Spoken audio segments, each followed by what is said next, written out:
I will allow a minute or two for other people to join, then we'll start. Should only be like a 15-minute live stream going over the X3.3 CME that's currently impacting Earth. Just a few information points that I want to go over.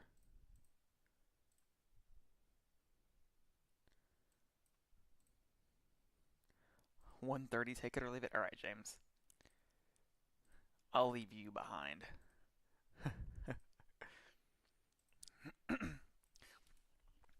I don't expect many people to be viewing tonight since this channel is more focused towards severe weather, and this is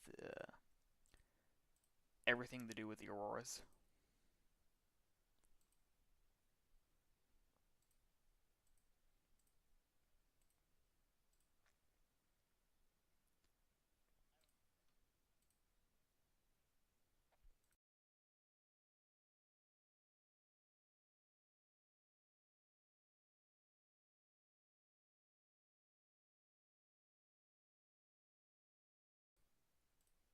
All right, I'm not sure how many we're starting with, but we're going to go ahead and start the presentation. So, on Wednesday, an X3.3 solar flare that occurred launched a CME that had a small component that was Earth directed. Chronograph imagery displayed a small portion of that CME being Earth directed, but the questions quickly arose about this CME if it was even going to impact Earth. We've seen throughout previous events that even though that we have some chronograph imagery supporting an Earth-directed impact, we have seen CMEs miss Earth. So this is NOAA's WSA NLIL model. You can see that Earth, the little yellow dot there. Let me see if I can't get my mouse cursor visible.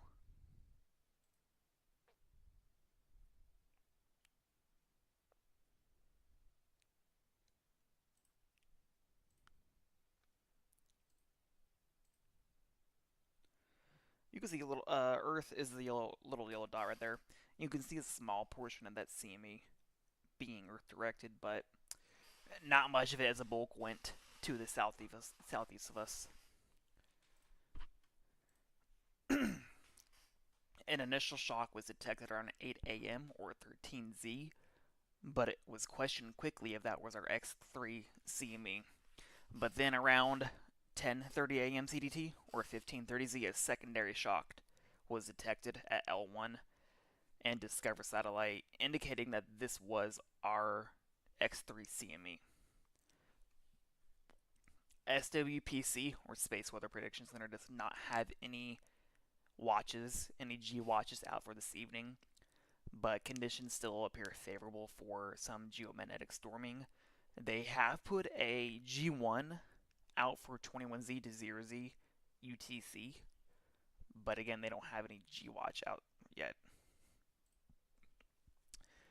Previous data from about an hour and a half ago was highly favorable for high and mid latitude aurora displays later this evening, as BZ values dropped between -10 and as low as -19 NT, with solar wind speeds accessing 450 kms. But the BZ values have recently flipped back northward, and it's currently unknown if they'll flip back again.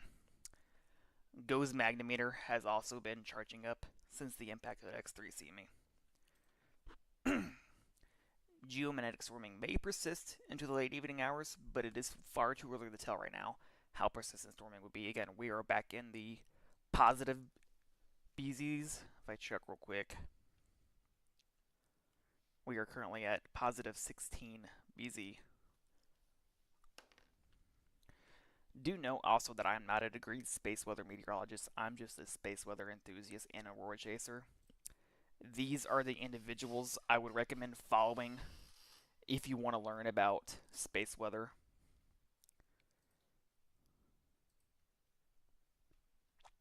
We got Landon Vincent, Space Weather Live, Space Weather Watch, Sarah, and Dr. Tamitha. All of those individuals are fantastic to go follow on X, formerly Twitter. So, going into some more real-time data, again, we are currently at positive 16 BZs. A satellite has been showing signs of another impact coming pretty soon. This little spike right here was due to our X3 CME, or so I presumed. But recent data has shown that low energy particles spike significantly within the past couple hours. Currently, on the magnetic field, again, we're at the positive 16 BZs. It's going to fluctuate on and off like this pretty much the rest of the late afternoon into the evening hours. So we can only hope. IMF remains at plus 20 BT, which is very, very good and very strong. Solar wind speeds have backed down quite a bit. If I go to here, we can view our wind speeds a lot better. Yeah, they've significantly backed down from what they were. We can see the initial shock right here approaching 500 kms, but slowly declining as the day goes. So as for the positive BZs, we may see another flip to negative again, but it's not really known at this time. James, do you have any questions? Anybody else have any questions in the chat?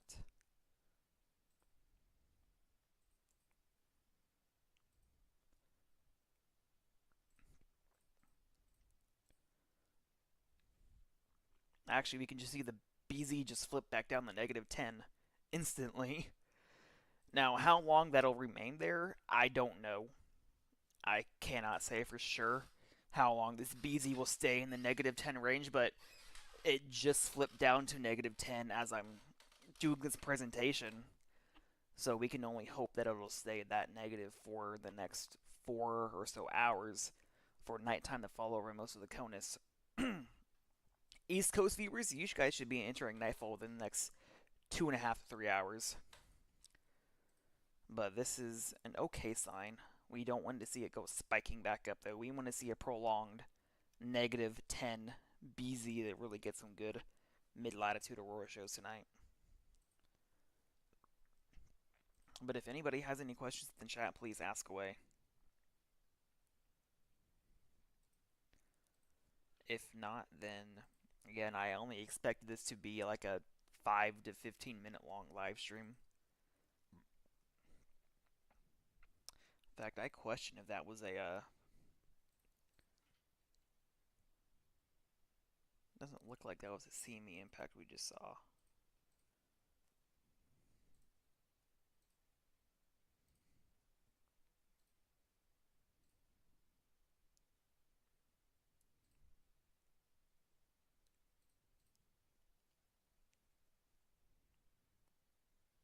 Nope.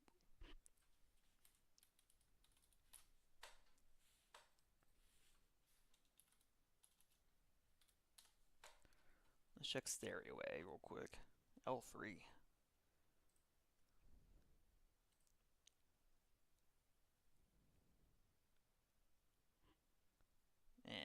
It's not doing too well up there either.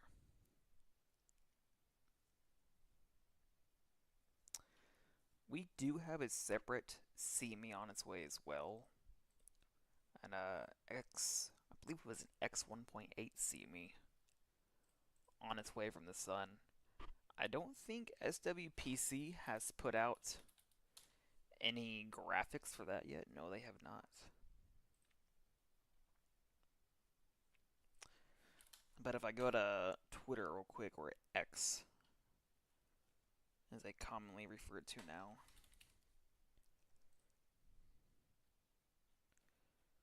go to Vincent's page, you'll see if he's got it up. She does. Okay, cool.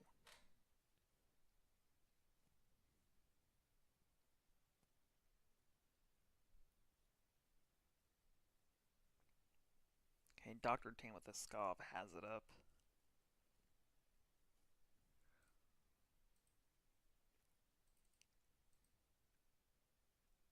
There you go. You can see Halo CME from the X1.8. I would expect probably G1 to low end G2 conditions from this. Our BZ is stabilizing at the -10 range pretty well. You can see it dipping right here in real time on spaceweatherlive.com. But hopefully that is a good sign to come for later on.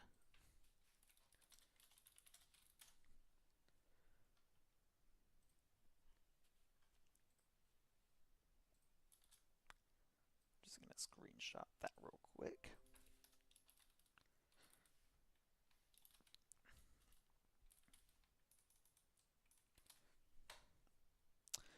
Alrighty, well, if nobody has any questions, I'm going to go ahead and end the live stream here and get my camera